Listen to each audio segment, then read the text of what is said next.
আজকের পর্বে সর্বনাশা সত্য। তাপসের মুখোশ খুলে গেল, সাথীর জীবনে ভয়ঙ্কর ঝড়। আজকের পর্বের শুরুতেই রায়বাড়িতে এমন এক ঘটনা ঘটে যায় যা কেউ কল্পনাও করতে পারেনি। তাপস বাড়িতে ঢুকতেই আচমকাই অন্তরা তাকে দেখে আবেগে ভেঙে পড়ে বলে ওঠে, বাবা, তুমি এখানে? তুমি আমাকে খুঁজতেই এসেছ না? এই কথা শুনে মুহূর্তের মধ্যে গোটা বাড়ি নিস্তব্ধ। নয়নতারা হতভম্ব হয়ে বলে ওঠে, এই মেয়ে এসব কি বলছে? তাপস চ্যাটার্জি ওর বাবা? কিন্তু অন্তরা দৃঢ় কণ্ঠে জানিয়ে দেয়, হ্যাঁ, ইনিই আমার বাবা, আমি যার কথা আপনাদের এতদিন বলছিলাম।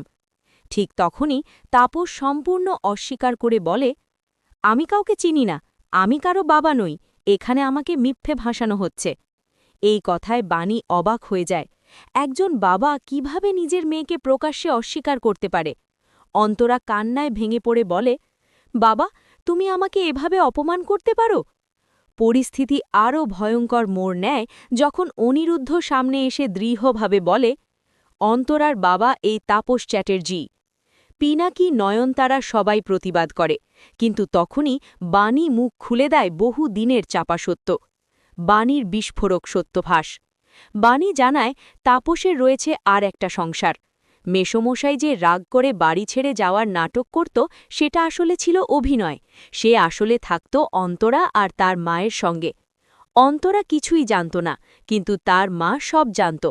এই কথা শুনে সাথীর মাথায় যেন বাজ পড়ে যায়।